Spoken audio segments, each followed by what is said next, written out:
We're heading towards Irving Street, which is sort of the main commercial drag in the inner Sunset neighborhood south of Golden Gate Park. And we're going to a pop-up, Tai Chi Jianbing, inside of a restaurant called Nabe. What Tai Chi Jianbing specializes in is Jianbing. Jianbing has an exciting origin story. Apparently there's this general during the Three Kingdoms era, General Liang. He and his men were marching. They ran out of woks and they're like, how are we gonna cook? General Liang had a brilliant idea. Heat up the shields, pour the batter on the shields, then put in it and make a little pancake. This very brilliant military tactician was also the culinary father of many delicious Chinese foods.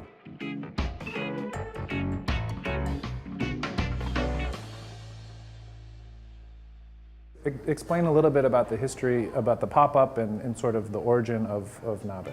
We just started the late of 2005, and our first pop-up at Osaka Inai. So the owner of the Nabe is really great. They give us a lot of support. Yeah.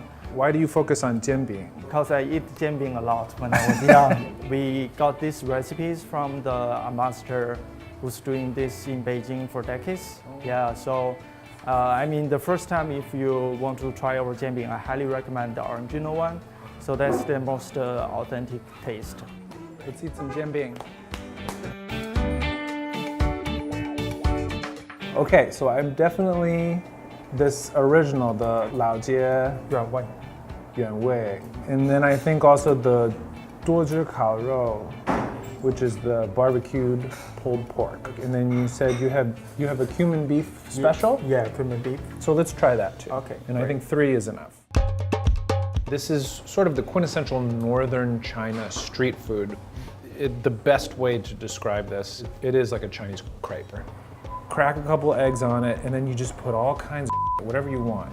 There are different sauces. Sometimes it's like a hoisin sauce. Oyster sauce, which is like cornstarch with a little bit of oyster essence.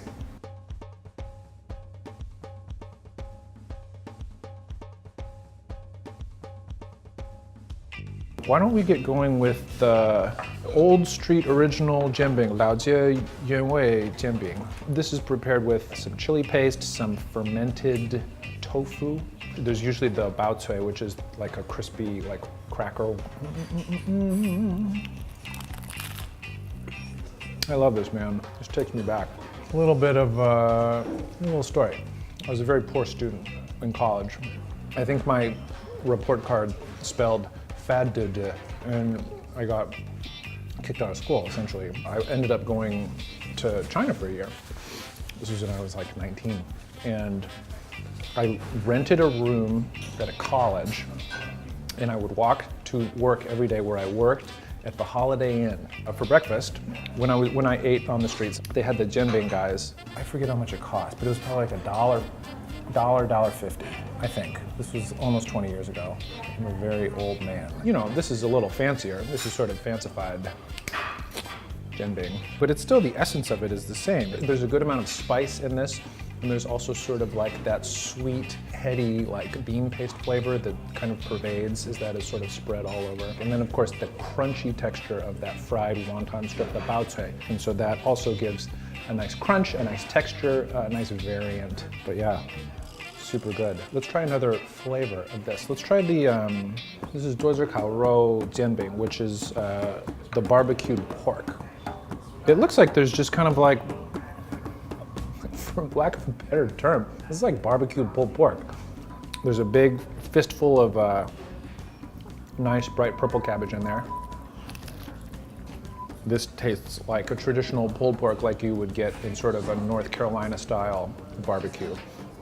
It's that, in Chinese it's a rosong. It's like meat floss is the best way. Redneck spaghetti also. Well, I don't want to offend the rednecks out there. Sorry.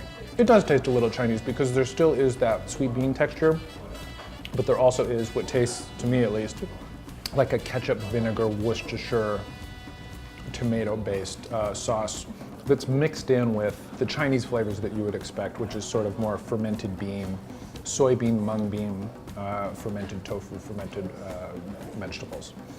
But it's still very good. This is their special. This is the cumin beef.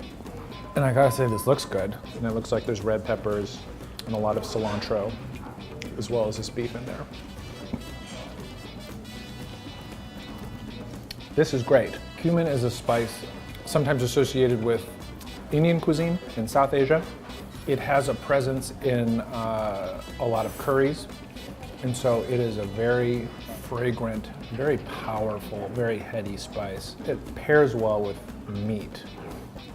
And cumin can overpower easily, but it doesn't do that here. It serves the Jianbing well.